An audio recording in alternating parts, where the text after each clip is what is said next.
Hello friends, welcome to my YouTube channel. आपका मेरे YouTube channel में हार्दिक स्वागत है। आशा करती हूँ कि आप सभी अच्छे होंगे। तो चलिए स्टार्ट करते हैं क्लास को। क्लास स्टार्ट करने से पहले जिन लोगों ने मेरा पहला लेक्चर नहीं देखा है वो जाकर लेक्चर देख लें, जिसका लिंक मैंने डिस्क्रिप्शन में दे दिया है, ताकि आपको आगे और समझने में आसानी हो। क्योंकि अगर बेसिक मजबूत नहीं होगा, अगर बेसिक नहीं समझेगा तो आगे चल के दिक्कत होगी। ठीक है, तो लिंक मैंने डिस्क्रिप्शन में दे दिया है, आप जाकर चेक कर लें।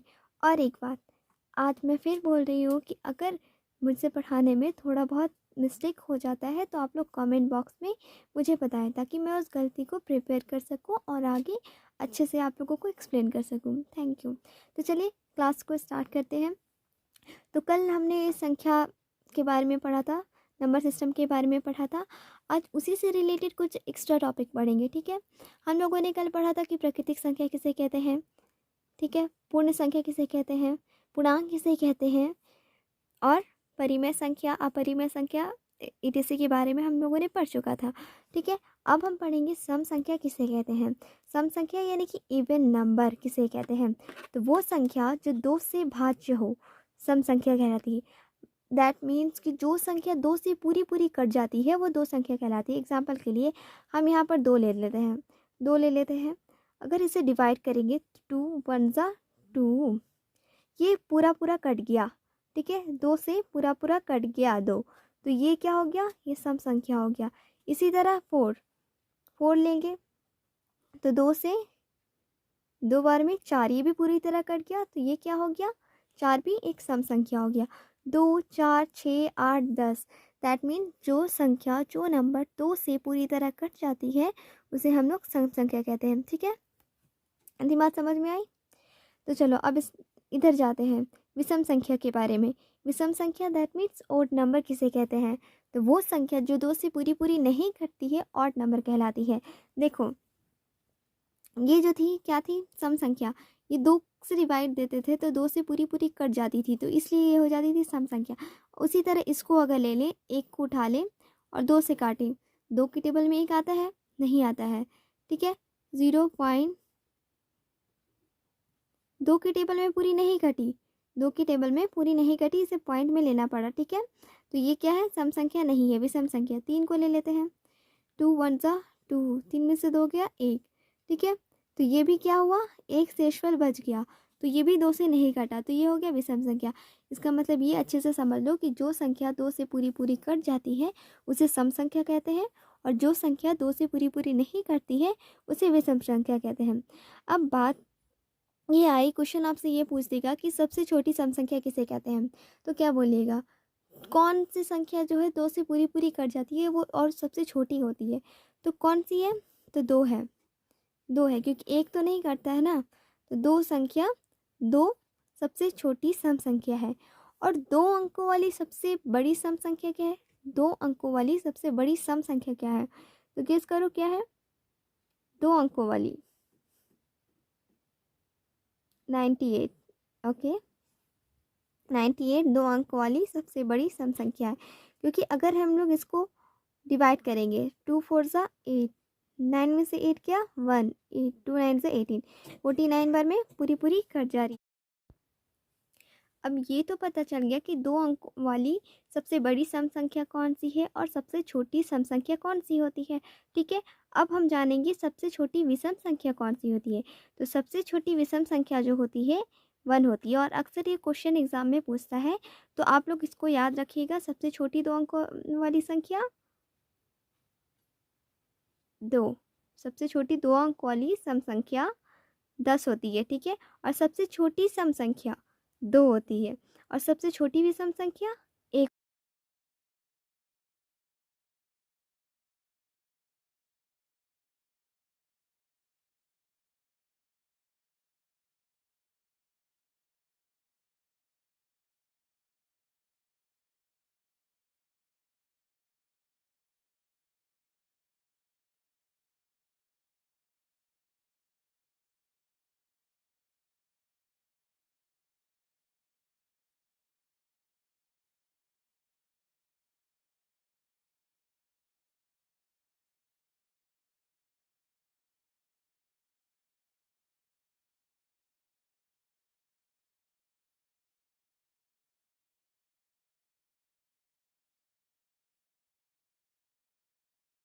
इतनी बात क्लियर है। अब हम पढ़ेंगे भाज्य संख्या और अभाज्य संख्या के बारे में। तो सबसे पहले हम इस टॉपिक में पढ़ेंगे कि भाज्य संख्या यानी कि कंपोजिट नंबर किसे कहते हैं, ठीक है। तो एक से बड़ी वे सभी संख्याएं जो एक और स्वयं के अलावा अन्य किसी संख्या से भाज्य हो जाए। इसका मतलब वो संख्या जो एक से बड़ी हो, एक से बड़ी हो, ठीक है। तो एक से बड़ी तो 2 भी होती है, 3 भी होती है, 4 भी होती है, ठीक है। 2 3 4 एक से बड़ी है। और आगे पढ़ो, वे संख्याएं जो एक से बड़ी हो और एक और स्वयं के अलावा अन्य किसी संख्या से भी भाज्य हो जाए। एक के और खुद के अलावा और किसी भी संख्या से भाज्य हो जाए, यानी कि किसी भी संख्या से कट जाए। एक और खुद के फैक्टर के अलावा उसका और भी कोई फैक्टर हो तो उसे हम लोग भाज्य संख्या कहते हैं। जैसे कि सबसे पहले 2 ले लेते हैं, एक से बड़ी है 2, ठीक है, ले लेते हैं। 2 तो किससे कटता है, एक से कटता है और स्वयं से कटता है। इन 2 के अलावा और किसी और से 2 कटता है, नहीं करता है, तो 2 हमारा भाज्य संख्या नहीं हुआ। 3 को ले लेते हैं, 3 भी एक से बड़ा है और 3 एक से कटता है और ये खुद से कटता है, 3 से कटता है। इसके अलावा 3 किसी से कटता है, नहीं करता है, तो ये भी हमारा भाज्य संख्या नहीं हुआ। अब ले लेंगे 4 को, तो 4 भी एक से बड़ा है और इसका क्या क्या फैक्टर होता है, ये तो एक से खुद से एक से कट जाता है, खुद के टेबल से कट जाता है और 2 से भी कट जाता है, यानी कि इसका एक के अलावा और खुद के अलावा एक और फैक्टर है जो कि 2 है, जो कि 2 है। ये 2 से कट जा रहा है, ठीक है। तो ये क्या हो गया, ये भाज्य संख्या हो गया। और उसके बाद कौन सा भाज्य संख्या है, 6 है, 8 है, 9 है, 10 है। मतलब कि वो संख्या जो एक से बड़ी हो और अपने और एक के अलावा और किसी से भी कटे, ठीक है, उन सभी संख्याओं को हम लोग भाज्य संख्या कहते हैं। और सबसे छोटी भाज्य संख्या क्या है, सबसे छोटी भाज्य संख्या 4 होती है, ठीक है। इतना टॉपिक क्लियर है, आगे बढ़े, चलो ठीक है। अब हम पढ़ेंगे अभाज्य संख्या यानी कि प्राइम नंबर के बारे में। तो एक से बड़ी वे सभी संख्याएं जो एक और स्वयं के अलावा किसी दूसरे संख्या से विभाज्य ना हो उसे हम लोग अभाज्य संख्या कहते हैं। इसका मतलब समझो, एक से बड़ी वो सभी संख्या जो केवल एक से कटे और खुद से कटे, उसके अलावा और किसी से कटे ही नहीं, उसके अलावा वो किसी के टेबल में आए ही नहीं, एक के टेबल में है या खुद के टेबल में है, ठीक है। तो वैसे कौन कौन सी संख्या है, एक तो आएगा नहीं क्योंकि ये बोल ही दिया है कि एक से बड़ा होना चाहिए, तो एक तो आएगा ही नहीं। 2 ले लेते हैं, तो 2 किसके टेबल में आते हैं, 2 एक के टेबल में आते हैं और एक खुद के टेबल में आते हैं, तो ये कौन सी संख्या हो गई, अभाज्य संख्या हो गई। 3 ले लेते हैं, 3 एक के टेबल में आते हैं और खुद के टेबल में आते हैं, तो ये भी अभाज्य संख्या हो गई। 5 एक के टेबल में आते हैं और खुद के टेबल में आते हैं, तो ये भी अभाज्य संख्या हो गई। इतना क्लियर है, भाज्य संख्या भाज्य संख्या। और सबसे छोटी अभाज्य संख्या कौन है, 2 होती है, सबसे छोटी अभाज्य संख्या 2 होती है। और सबसे छोटी सम संख्या वो भी 2 होती है, ठीक है। इतना क्लियर, ठीक है, चल आगे बढ़ें।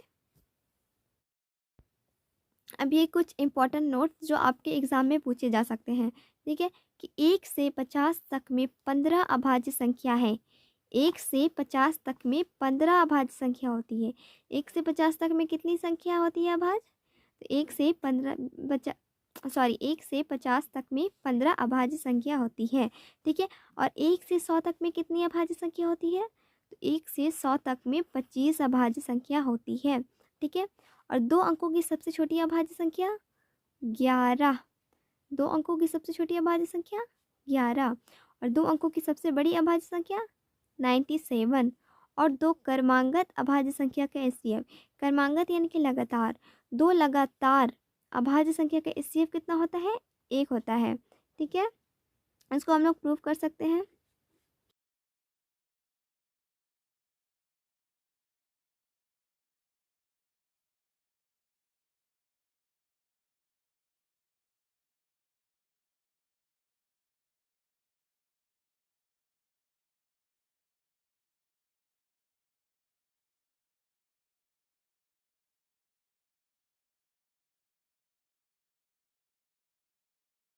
देखो, 2 भी एक अभाज्य संख्या है और 3 भी अभाज्य संख्या है। इन दोनों को क्या निकालना है, हमें एचसीएफ निकालना है। तो एचसीएफ निकालने के लिए क्या करते हैं, छोटी संख्या को आगे ले लेते हैं और बड़ी संख्या को बीच में, ठीक है। तो 2 के टेबल में 3 नहीं आता है, तो 2 के टेबल में एक बार में 2 आता है, 3 में से 2 गया 1, यहाँ पर 2 2। तो अब अभाज्य संख्या का एचसीएफ क्या हो गया, मासा, एचसीएफ क्या हो गया, 1 हो गया। तो क्या समझ में आया, 2 क्रमांगत यानी कि 2 लगातार अभाज्य संख्या का एचसीएफ 1 होता है। ठीक है, इतना टॉपिक क्लियर है।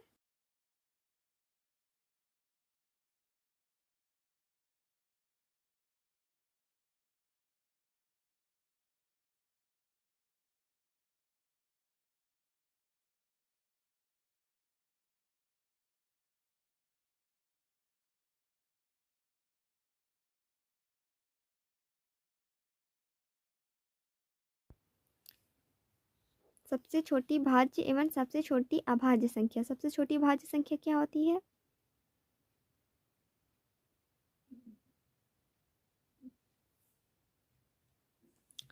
तो सबसे छोटी भाज्य संख्या क्या होती है, 4 होती है। और सबसे छोटी अभाज्य संख्या 2 होती है। तो आंसर क्या हो गया, 8 हो गया।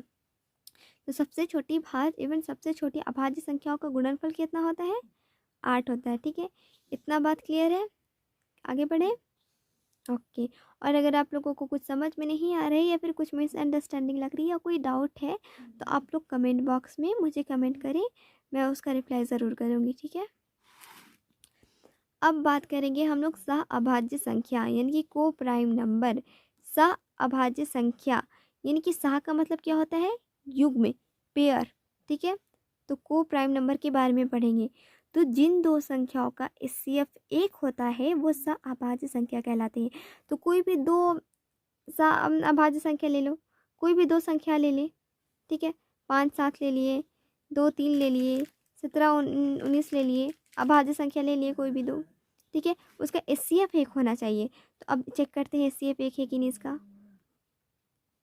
5 1 जा 5, 2,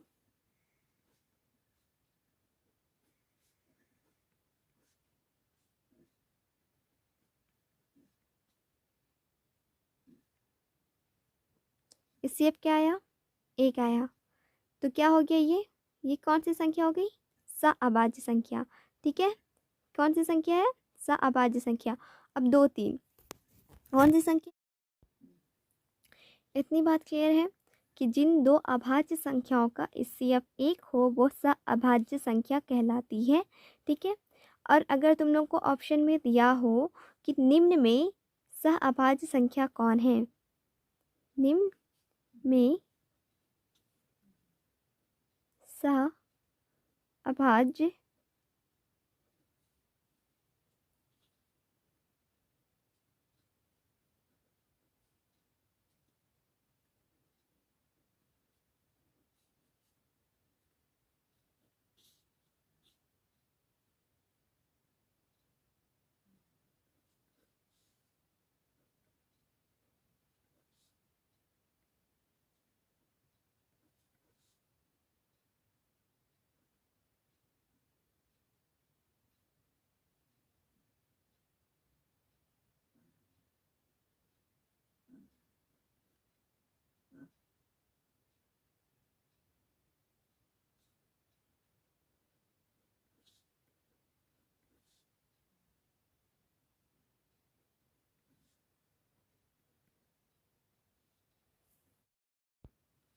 तो बताइए निम्न में कौन सा अभाज्य संख्या है। यह आप लोगों का होमवर्क है और आप लोग इसका आंसर कमेंट सेक्शन में बताएं। ठीक है, अब एक नोट कि पाई बटा 2 पाई बटा 3 एक अपरिमेय संख्या है, लेकिन पाई का मान 22/7 एक परिमेय संख्या है। ये अक्सर एग्जाम में पूछता है कि पाई कौन सी संख्या है।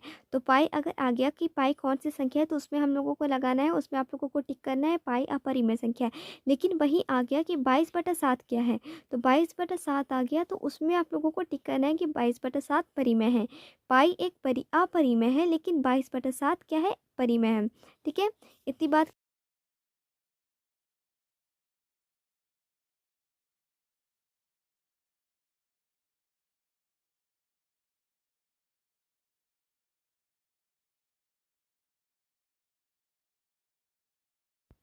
चलिए अब आगे बढ़ते हैं और आपके एग्ज़ाम से रिलेटेड, आपके बुक से रिलेटेड कुछ टॉपिक को पढ़ते हैं। तो यहाँ पर सबसे पहले हम लोगों को ये देखना है a बराबर B Q plus R. Mind में आ रहा होगा ये क्या है, तो ये फार्मूला है और इसी फार्मूला को प्रूफ करना है और इसी की बेस पर आप लोगों को क्वेश्चन सॉल्व करना है, ठीक है। तो अब हम लोग इस फार्मूले को सॉल्व करेंगे कि ये क्या है और क्यों आया, ठीक है। डिवाइड किसने पढ़ा है? आप लोगों ने जनरली यहाँ पर हर किसी ने डिवाइड को पढ़ा होगा, ठीक है। तो डिवाइड ले लेते हैं, 3 10, ये डिवाइड ले लिए हम। तो अब 3 के टेबल में पढ़ेंगे, 3 3 ज़ा 9, 10 में से 9 गया 1। अब यहाँ पर क्या क्या वर्ड है? एक तो ये है, एक ये है, एक ये है और एक ये है। तो इसको क्या पढ़ते हैं हम लोग? भाज्य। इसको क्या पढ़ते हैं? भाजक। इसको क्या पढ़ते हैं? भागफल। और इसको क्या पढ़ते हैं? शेषफल, ठीक है। इतनी बात समझ आई? इतना तो आप लोगों ने जनरली पढ़ा होगा, ठीक है। तो अगर हम लोगों को भाज्य निकालना होता है, 10 निकालना होता है, तो क्या करते हैं? भाज्य बराबर भाजक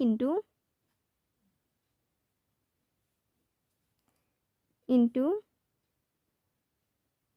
भागफल प्लस शेषफल कहते हैं हम लोग। भाज्य बराबर भाजक इंटू भागफल प्लस शेषफल। तो भाज्य निकालना है, ये निकालना है, तो क्या करेंगे? भाजक क्या है? 3 है। भागफल क्या है? 3 है। शेषफल क्या है? 1 है।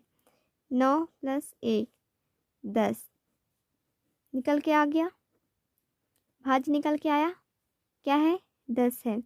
तो उसी बेस्ड पर ये फॉर्मूला जो है इसी के बेस्ड पर आधारित है, ठीक है। जहाँ की ये इसको भाज्य को A कहेंगे, भाजक को B कहेंगे, भागफल को Q कहेंगे और शेषफल को R कहेंगे। इसी के अकॉर्डिंग भाज्य A बराबर BQ + R। बस यही फॉर्मूला है कि अगर भाज्य निकालना हो तो भाजक इंटू भागफल प्लस शेषफल, यानी कि A बराबर BQ + R। A बराबर BQ + R। तो इस फार्मूला को अच्छे से माइंड में बैठा लेना है और इस फार्मूला को अच्छे से याद रखना है, क्योंकि इस फार्मूला के रिलेटेड बहुत सारे आप लोगों के क्वेश्चन सॉल्व होंगे, ठीक है। तो चलिए अब क्वेश्चन की ओर आगे बढ़ते हैं। कुछ आप लोगों को बेसिक क्वेश्चन बनवाते हैं, देख लीजिए।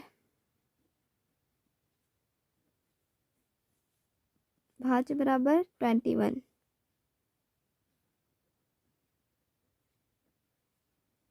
भाजक बराबर 8,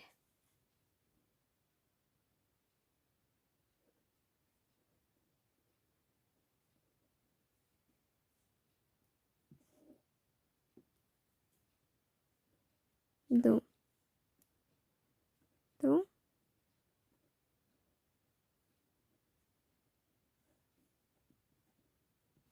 एक क्वेश्चन क्या दिया है? क्वेश्चन दिया हुआ है कि भाज्य इतना है, भाजक 8 है, भागफल 2 है, तो शेषफल क्या होगा? तो हम लोग अभी पढ़े थे भाज्य बराबर भाजक इंटू भागफल प्लस शेषफल। तो उसी फॉर्मूला को यहाँ पर हम लोग यूज़ करेंगे सूत्र से।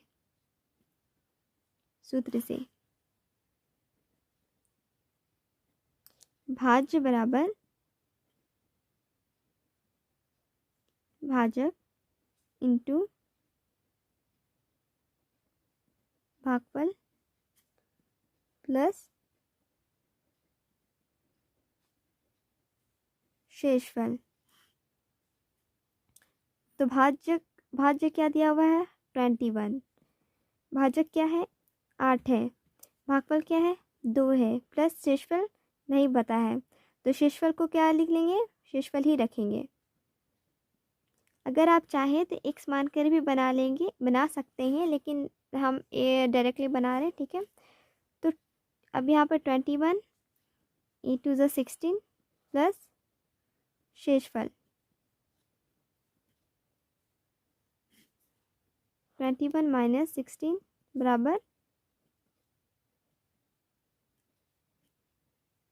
शेषफल।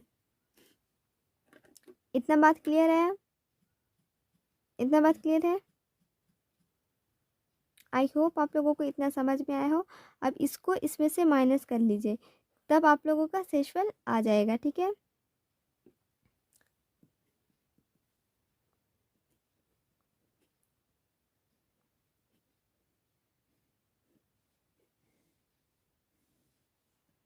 शेषफल कितना आ गया, 5 आ गया। इतने बात क्लियर है। चलिए चलिए इसी से रिलेटेड एक और क्वेश्चन देते हैं आप लोगों को होमवर्क।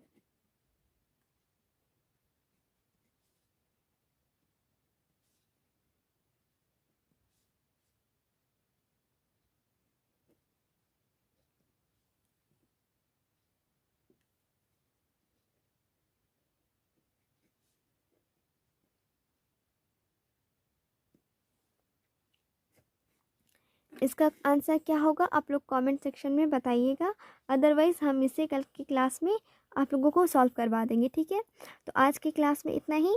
कल से हम आप लोग के बुक के अकॉर्डिंग स्टार्ट करेंगे चैप्टर और अच्छे से पढ़ेंगे। पहले यूक्लिड विभाजन पढ़ेंगे, उसके बाद अभाज्य गुणनखंड पढ़ेंगे, फिर उसके बाद सिद्ध करने को सीखेंगे। ठीक है, तो आई होप आपको ये क्लास अच्छी लगी हो, आपको समझ में आया हो, और अगर नहीं समझ में आया हो तो आप लोग कमेंट सेक्शन में बता सकते हैं, ताकि मैं और अच्छे से प्रिपेयर हो सकूं। ठीक है, तो आप